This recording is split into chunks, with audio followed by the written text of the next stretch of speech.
Good morning dear students. मैं Amit Dwivedi, BBS inter college Shivkuti Allahabad. बच्चों, जैसे कि पिछली वीडियो में हमने लास्ट टॉपिक के रूप में छोड़ा था फोटोसिंथेसिस, जिसे आप प्रकाश संश्लेषण कहते हैं। तो लास्ट टॉपिक पर आपको मैंने बताया था कि प्रकाश संश्लेषण या पौधों में स्वपोषण या जिसको आप कहते हैं फोटोसिंथेसिस इसको कहते हैं प्रकाश संश्लेषण। इसी टॉपिक पर मैंने छोड़ा था।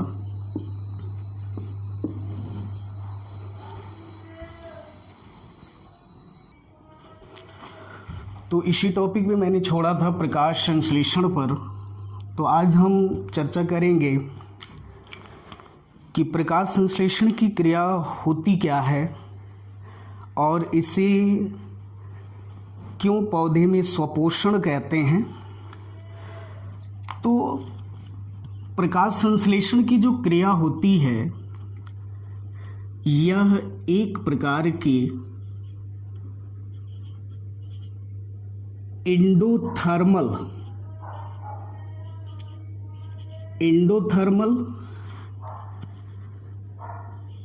एनाबोलिक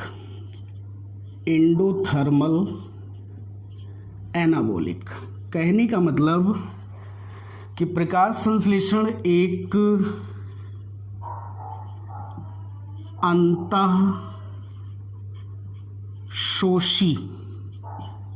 अंतःशोषी और उपचयी क्रिया होती है। जैसा कि मैंने आपको इसके पहले वीडियो में आपको बताया था मेटाबॉलिज्म के बारे में, उपापचय के बारे में। तो उपापचय में आपने दो प्रक्रियाएं देखा था। एक तो आपका एनाबोलिक था और दूसरा कैटाबोलिक था। तो एनाबोलिक में वहाँ पर मैंने बताया था कि पौधों में जो प्रकाश संश्लेषण की क्रिया होती है वह आपकी एनाबोलिक होती है। तो प्रकाश संश्लेषण एक प्रकार की एंडोथर्मल एनाबोलिक प्रक्रिया होती है। इस प्रक्रिया में क्या होता है? इस प्रक्रिया में सभी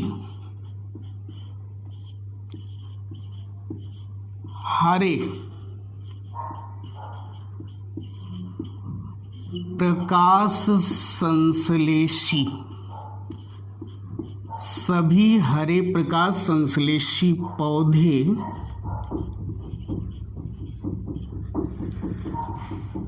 अपनी जड़ों द्वारा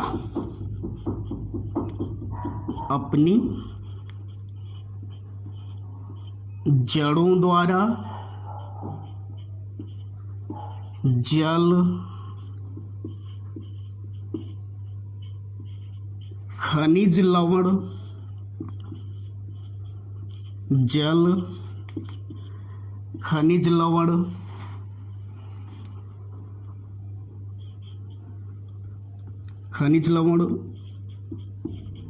वायुमंडल से कार्बन डाइऑक्साइड CO2, वायुमंडल से कार्बन डाइऑक्साइड, सूर्य के प्रकाश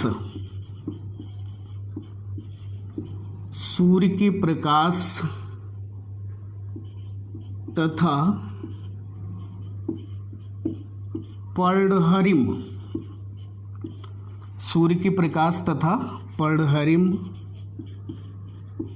की उपस्थिति में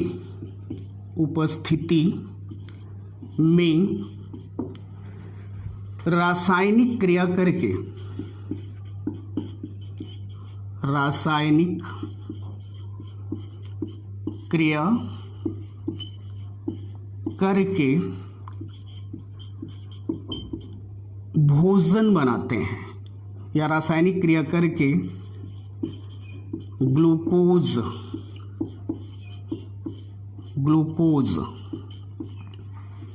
बनाते हैं। तो यह प्रक्रिया आपकी क्या कहलाती है? प्रकाश संश्लेषण। ध्यान दीजिएगा, जैसा कि मैंने स्टार्टिंग में बताया कि जो फोटोसिंथेसिस होती है या एंडोथर्मल प्लस एनाबोलिक, यानी यह अंतःशोषी और उपचयी क्रिया होती है। इस प्रक्रिया में होता क्या है, जो सभी हरे पौधे होते हैं, सभी हरे प्रकाश संश्लेषी पौधे अपनी जड़ों द्वारा, किसके द्वारा? जड़ के द्वारा, रूट के द्वारा जल, खनिज लवण, वायुमंडल से कार्बन डाइऑक्साइड और सूर्य के प्रकाश तथा पर्णहरिम की उपस्थिति में रासायनिक क्रिया करके भोजन या ग्लूकोज का क्या करते हैं? निर्माण करते हैं। भोजन या किसका निर्माण करते हैं? ग्लूकोज का निर्माण करते हैं। जैसे इसको हम रिएक्शन के रूप में देखते हैं। तो प्रकाश संश्लेषण क्रिया में वायुमंडल से क्या ले रहे हैं पौधे? कार्बन डाइऑक्साइड, जड़ों द्वारा जल और उसमें घुलित खनिज लवण, किसकी उपस्थिति? सूर्य के प्रकाश और पर्णहरिम, या जिसको आप क्लोरोफिल कहते हैं, सूर्य के प्रकाश और पर्णहरिम की उपस्थिति में ये रासायनिक क्रिया करके क्या बनाते हैं? ग्लूकोज। तो ग्लूकोज का सूत्र क्या होता है? C6H12O6 प्लस क्या बनाते हैं? O2, ये मुक्त करते हैं, प्लस H2O। तो यहाँ पर बैलेंस करने के लिए यहाँ पर 6 और यहाँ पर 12, C6H12O6 ये ग्लूकोज है, 6O2 और 6H2O ये उत्पाद हैं, यानी ये क्या है आपका? कार्बन डाइऑक्साइड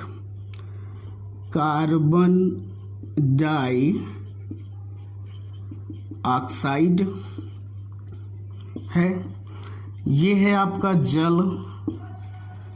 तो ये आपका कार्बन डाइऑक्साइड हो गया, ये जल हो गया, और ये इसके उत्पाद हैं, इसको आप कहते हैं ग्लूकोज।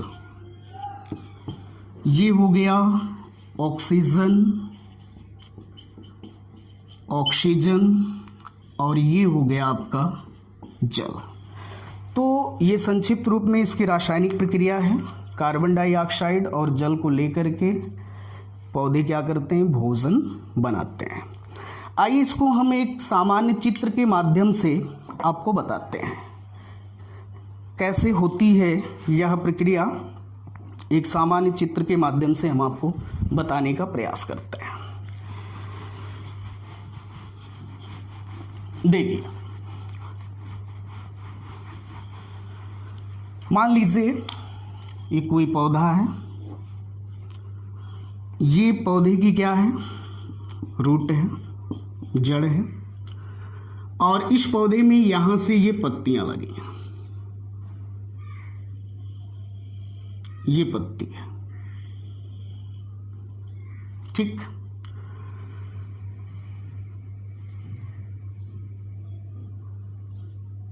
ये पत्ती की रचना हो गई। ये सूर्य हो गया, ये आपका क्या हुआ? सूर्य हो गया, सूर्य। तो सूर्य के प्रकाश की उपस्थिति में वायुमंडल से क्या हो गया? कार्बन डाइऑक्साइड पौधे की पत्तियों पर पड़ा। ये पौधे की क्या है? जड़ है, और अभी मैंने बताया कि पौधे अपनी जड़ों द्वारा क्या लेते हैं, जल और खनिज लवण। तो यहाँ से पौधे जल खनिज लवण ग्रहण करते हैं। वायुमंडल से कार्बन डाइऑक्साइड, पत्तियों में पर्णरंध्र या छिद्र होते हैं जिसके माध्यम से कार्बन डाइऑक्साइड पत्तियों में पहुंचता है और यहीं से ऑक्सीजन भी रिड्यूस होता है। ये सूर्य का प्रकाश है, यहाँ पर पड़ा पत्तियों पर। तो उत्पाद के रूप में क्या पौधे मुक्त किए, एक तो ऑक्सीजन गैस यहाँ से निकालते हैं। आप जानते हैं कि सभी पौधे प्रकाश संश्लेषण क्रिया में क्या मुक्त करते हैं, ऑक्सीजन गैस। और इसी भाग में किसका निर्माण करते हैं, भोजन का, C6H12O6।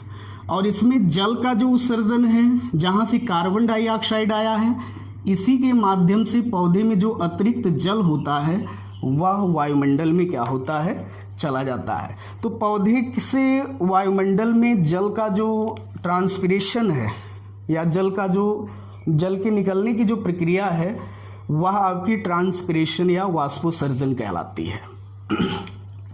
ठीक, नेक्स्ट हम चर्चा करेंगे कि प्रकाश संश्लेषण का स्थल क्या है। जैसे नॉर्मली आप जानते हैं कि प्रकाश संश्लेषण की क्रिया पौधे की पत्तियों में होती है। अब यहाँ पर हम बताएंगे कि पत्ती में तो होती है, ठीक है, लेकिन पत्ती के किस भाग में प्रकाश संश्लेषण की क्रिया संपन्न होती है। तो प्रकाश संश्लेषण का स्थल, प्रकाश संश्लेषण का स्थल या इसको कहते हैं हरित लवक। तो प्रकाश संश्लेषण का स्थल क्या है, हरित लवक है। जैसा कि आपने 9th में सेल चैप्टर में आपने क्लोरोप्लास्ट या हरित लवक के स्ट्रक्चर के बारे में अध्ययन किया होगा। तो प्रकाश संश्लेषण की जो क्रिया है वह हरित लवक में संपन्न होती है। आइए एक सामान्य चित्र के माध्यम से हम आपको बताते हैं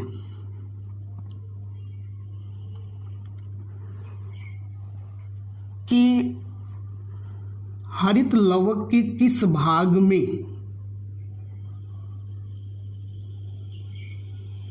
प्रकाश संश्लेषण की क्रिया संपन्न होती है। ये चित्र आपने क्लास 9th में पढ़ा होगा। ये रचना है हरित लवक। ये इसका सबसे बाह्य आवरण है, ये बाह्य आवरण होगा और इसको कहेंगे अंतः आवरण, इसको कहेंगे अंतः आवरण, आउटर लेयर और इनर लेयर। आपको याद हो इसके अंदर आपने बनाया था ऐसे सिक्के के ढेर के रूप में कई ऐसी रचनाएं उपस्थित थी और इस सिक्के के ढेर जैसी रचना को, संपूर्ण ढेर को आपने ग्रेनम नाम दिया था। एक सिक्के जैसी रचना को आपने थैलाक्वाइड कहा था, दो सिक्के जैसी रचना को आपने ग्रेनम लैमली कहा था। तो ये जो सिक्के के ढेर जैसी जो रचना है, इस सिक्के के ढेर जैसी रचना को आपने अभी कहा ग्रेनम। तो इसी ग्रेनम या ग्रेना भाग में प्रकाश संश्लेषण की प्रकाशिक अभिक्रिया संपन्न होती है। ये सामान्य स्ट्रक्चर हो गया एक प्रकार से हरित लवक का। और इस सिक्के के ढेर से ऐसी समांतर झिल्लियां जुड़ी होती हैं और इन समांतर झिल्लियों को हम कहते हैं स्ट्रोमा लैमेली कहते हैं, स्ट्रोमा लैमेली। तो ये स्ट्रक्चर आपने बनाया था और इसी में हरित लवक में अपना डीएनए भी होता है। इसके अंदर अर्ध तरल पारदर्शी प्रोटीन का बना हुआ कणिकामय पदार्थ भी होता है और इस पदार्थ को कहा जाता है स्ट्रोमा। इसको कहते हैं स्ट्रोमा या इसको कहते हैं पीठिका। इस संपूर्ण ढेर को क्या कहते हैं? इसको कहा जाता है ग्रेनम। संपूर्ण ढेर को ग्रेन। इस रचना को कहते हैं स्ट्रोमा लैमेली। Stroma lamellae. अभी मैंने बताया कि एक सिक्के जैसी रचना को थैलाक्वाइड और दो को ग्रेनम लैमेली कहते हैं। तो इतना इतिहास बताने का मेन फैक्ट सिर्फ इतना है कि यहाँ पर है कि प्रकाश संश्लेषण का स्थल क्या है। माना कि पत्तियों में तो होता है, लेकिन पत्ती के किस भाग में? हरित लवक में। अब हरित लवक में कहाँ पर होता है? ग्रेनम में। तो जैसे ग्रेनम और स्ट्रोमा में, तो ग्रेनम में प्रकाश संश्लेषण की जो प्रकाशिक अभिक्रिया है, लाइट रिएक्शन, या इसको कहते हैं प्रकाशिक अभिक्रिया, इसको कहते हैं प्रकाशिक अभिक्रिया। स्ट्रोमा इस भाग में डार्क रिएक्शन, इसको कहते हैं अप्रकाशिक अभिक्रिया। इसको कहा जाता है अप्रकाशिक अभिक्रिया। तो यहाँ से एक बात आपको और भी पता चली कि प्रकाश संश्लेषण की जो क्रियाविधि होती है वो दो प्रकार की होती है। एक तो प्रकाशिक अभिक्रिया लाइट रिएक्शन और दूसरा अप्रकाशिक अभिक्रिया। तो लाइट रिएक्शन हरित लवक की ग्रेना भाग में और डार्क रिएक्शन जो होती है यह हरित लवक के स्ट्रोमा या पीठिका में क्या होती है? संपन्न होती है। तो ये है प्रकाश संश्लेषण का स्थल या जिसे आप कहते हैं हरित लवक। आगे हम चर्चा करेंगे प्रकाश संश्लेषण की विशेषताएं या प्रकाश संश्लेषण की विशेषता। प्रकाश संश्लेषण की विशेषता, यानी प्रकाश संश्लेषण की क्रिया में होता क्या है, प्रकाश संश्लेषण की विशेषता। तो प्रकाश संश्लेषण की जो विशेषता है, इसमें क्या क्या चीज़ें होती हैं, क्या क्या बातें आती हैं, उस पर हम इस डिस्कशन करेंगे। तो सबसे पहली जो बात आती है प्रकाश संश्लेषण की विशेषता में, सभी हरे पौधे, सभी हरे पौधे सूर्य की विकिरण ऊर्जा को रासायनिक ऊर्जा में, सूर्य की जो विकिरण है या जो प्रकाश है, सूर्य की विकिरण ऊर्जा को रासायनिक ऊर्जा में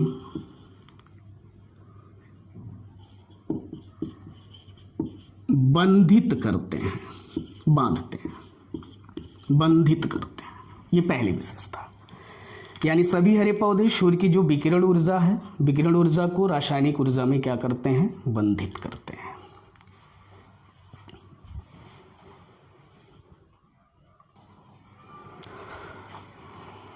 तो सभी हरे पौधे सूर्य की विकिरण ऊर्जा को रासायनिक ऊर्जा में क्या करते हैं, बंधित करते हैं। दूसरी जो विशेषता है प्रकाश संश्लेषण की, इस क्रिया में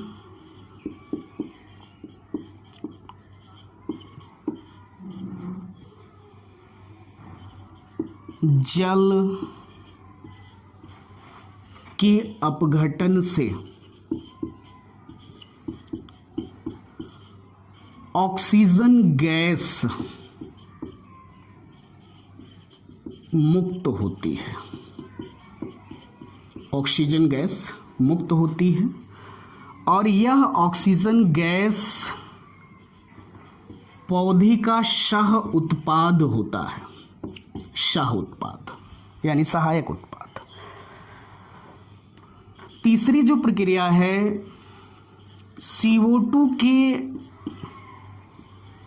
अपचयन से, CO2 के अपचयन से भोजन या जिसको आप कहते हैं ग्लूकोज C6H12O6, ग्लूकोज का निर्माण होता है, ग्लूकोज का निर्माण होता है।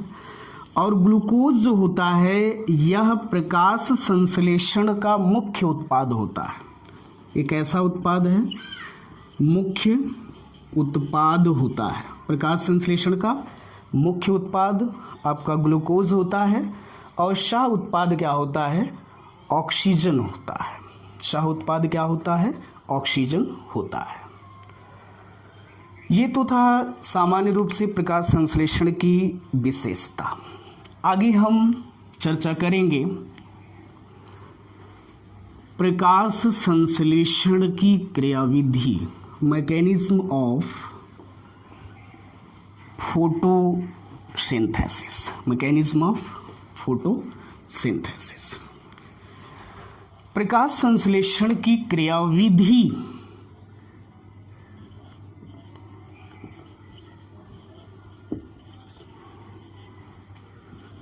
Of photosynthesis.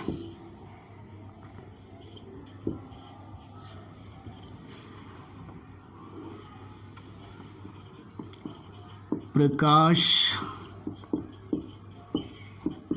संश्लेषण की क्रियाविधि, प्रकाश संश्लेषण की क्रियाविधि। तो प्रकाश संश्लेषण की जो क्रियाविधि है यह मुख्य 2 चरणों में संपन्न होती है। सबसे पहली जो प्रक्रिया है वह है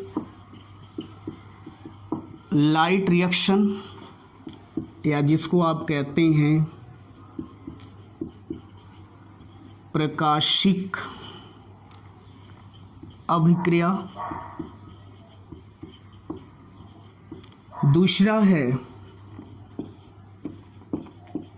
डार्क रिएक्शन जिसे आप कहते हैं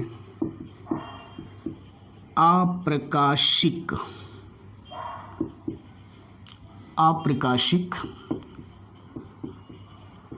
अभिक्रिया,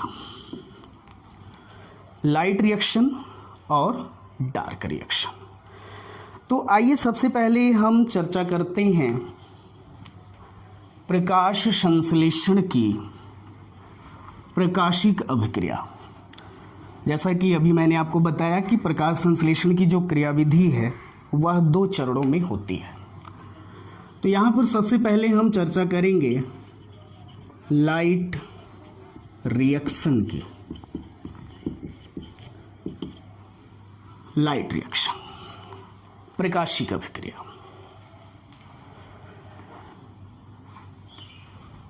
प्रकाश संश्लेषण की जो प्रकाशिक अभिक्रिया है, यह सूर्य के प्रकाश की उपस्थिति में, सूर्य के प्रकाश की उपस्थिति में हरित लवक के ग्रेना में संपन्न होती है। सूर्य के प्रकाश की उपस्थिति में हरित लवक के ग्रेना में क्या होती है? संपन्न होती है। इस अभिक्रिया को हिल अभिक्रिया भी कहते हैं।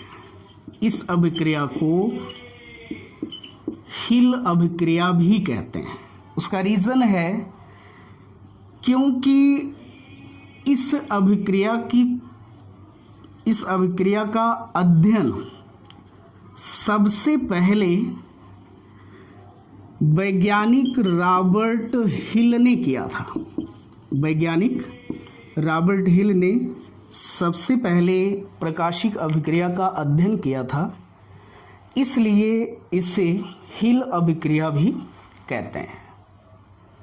तो सूर्य के प्रकाश की उपस्थिति में हरित लवक के ग्रेना में ये संपन्न होती है। इसको हिल अभिक्रिया कहते हैं क्योंकि इस अभिक्रिया का अध्ययन सबसे पहले रॉबर्ट हिल ने किया था। यह अभिक्रिया निम्नलिखित चरणों में या निम्नलिखित पदों में संपन्न होती है। सबसे पहली जो बात आती है, जब पौधे की पत्तियों पर सूर्य का प्रकाश पड़ता है, यानी कहने का मतलब सूर्य के प्रकाश को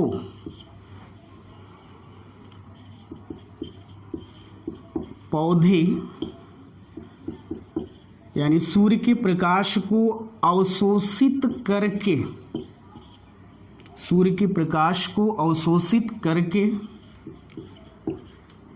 हरित लवक, सूर्य के प्रकाश को अवशोषित करके हरित लवक के ग्रेना में उपस्थित, हरित लवक के ग्रेना में उपस्थित क्लोरोफिल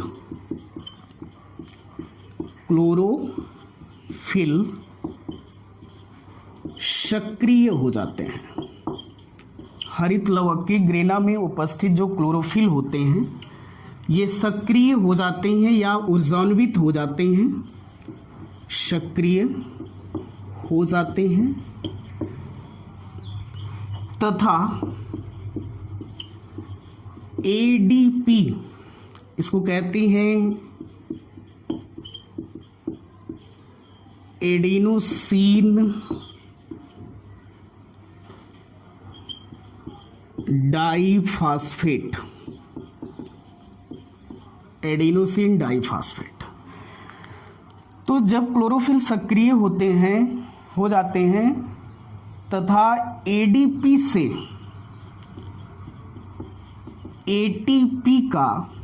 एटीपी इसको कहते हैं एडेनोसिन ट्राइफॉस्फेट। एडीपी से एटीपी का निर्माण होता है। एटीपी से किसका निर्माण हुआ? एडीपी का क्या होता है? निर्माण हुआ। दूसरा जो इसका पद है, दूसरा जो इसका चरण है, यहाँ पर देखिए क्लोरोफिल क्या हुए? सक्रिय हो गए। तो सक्रिय क्लोरोफिल या जिसको आप पर्णहरिम कहते हैं, सक्रिय क्लोरोफिल पौधे द्वारा अवशोषित जल के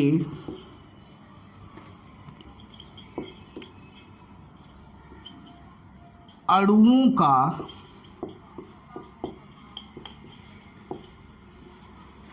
विच्छेदन या जल के अणुओं का अपघटन करते हैं, जिससे H प्लस यानी हाइड्रोजन आयन, H प्लस तथा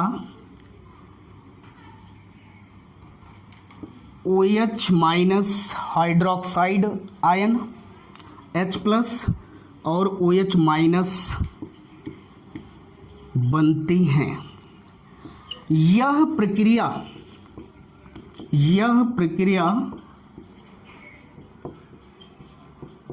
फोटोलाइसिस या इसको हिंदी में कहते हैं प्रकाशिक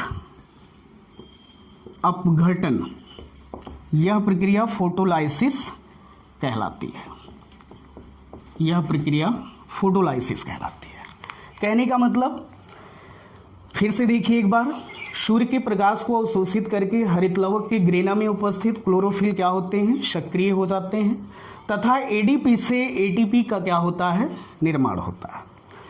सक्रिय क्लोरोफिल या जो पर्णहरिम है पौधे द्वारा अवशोषित जल के अणुओं का विच्छेदन करते हैं। जो जल पौधे अपनी जड़ों द्वारा ग्रहण करते हैं उस जल का अपघटन सक्रिय क्लोरोफिल करता है। किस रूप में करता है, हाइड्रोजन आयन और हाइड्रोक्साइड में H प्लस और OH माइनस में तोड़ देता है। और यह जो प्रक्रिया है क्लोरोफिल के द्वारा जल के अणुओं को H प्लस तथा OH माइनस में तोड़ने की या उसको अपघटित करने की जो प्रक्रिया होती है वो आपकी फोटोलाइसिस या प्रकाशिक अपघटन कहलाती है। जैसे इसको हम रिएक्शन के माध्यम से देखते हैं। जैसे किसको तोड़ रही है, जल के अणु को, तो यहाँ पर H2O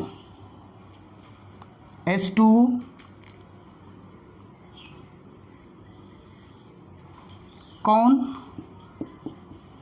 सक्रिय पर्णहरिम किस में तोड़ रही है, H प्लस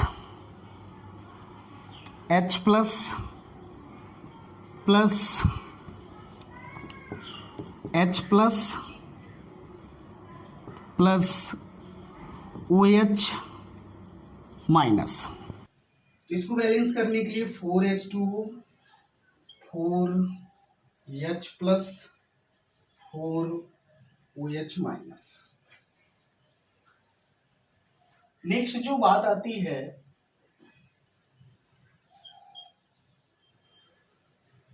जल के अणुओं के विच्छेदन से या इसके अपघटन से जल के अणुओं के विच्छेदन या अपघटन से हाइड्रोजन और हाइड्रोक्साइड बने।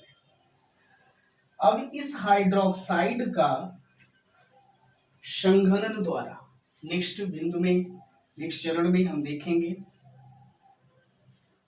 प्रकाशिक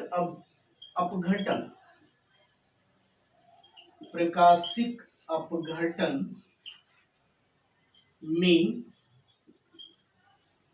जल के अणुओं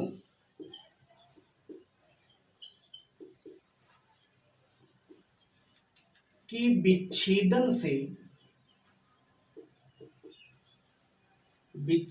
से बने OH माइनस संघनन द्वारा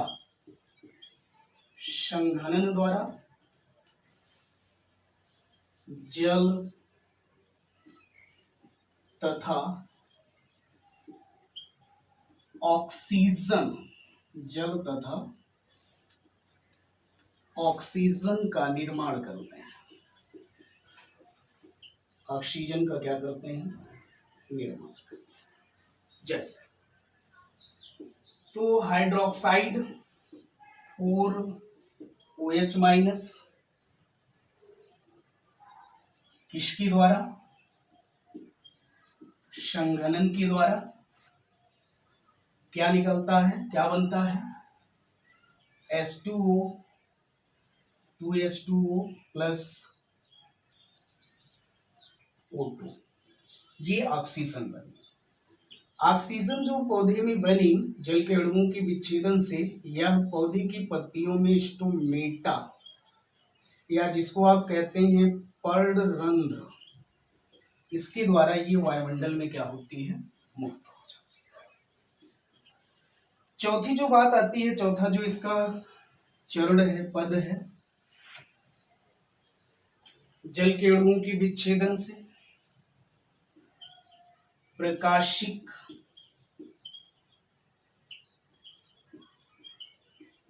अपघटन, प्रकाशिक अपघटन में बने H+ को NADP ग्रीना में होता है हाइड्रोजन ग्राही पदार्थ, इसको कहते हैं निकोटिनामाइड एडेनिन डाइन्यूक्लियोटाइड फास्फेट। तो NADP या NAD ये आपके हाइड्रोजन ग्राही पदार्थ होते हैं। तो प्रकाशिक अपघटन में बने हाइड्रोजन आयन को यानी H+ को NADP nicotinamide adenine dinucleotide phosphate या NAD निकोटिनामाइड एडेनिन डाइन्यूक्लियोटाइड, ये आपके हाइड्रोजन ग्राही पदार्थ होते हैं जो ग्रीना में हैं।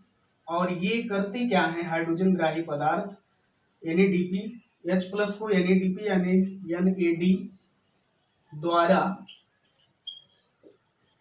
ग्रहण कर लिया जाता है, ग्रहण कर लिया जाता है। जैसे रिएक्शन H+ ये आपका बना था यहाँ पर H+, और कौन ग्रहण करेगा इस हाइड्रोजन को, NADP, ये ग्रहण करके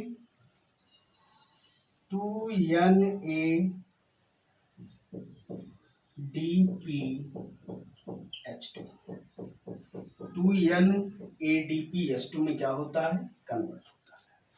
इसी परिप्रेक्ष्य में ADP में एक फास्फेट समूह जुड़कर, ADP एडेनोसिन डाइफास्फेट, ADP एक फास्फेट समूह जुड़कर ATP का क्या करता है, निर्माण करता है। ADP में एक फास्फेट समूह जुड़कर ATP का क्या होता है, निर्माण होता है। यह जो प्रक्रिया है ADP से ATP बनने की जो प्रक्रिया है, ये फोटोफास्फोरिलेशन कहलाती है। ADP से एक फास्फेट समूह जुड़कर ATP बनने की जो प्रक्रिया है, यह फोटोफास्फोरिलेशन कहलाती है। तो नेक्स्ट वीडियो में हम डार्क रिएक्शन या अप्रकाशिक अभिक्रिया की चर्चा करेंगे, क्या होता है उस पर हम नेक्स्ट वीडियो में डिस्कशन करेंगे। तब तक के लिए जय हिंद।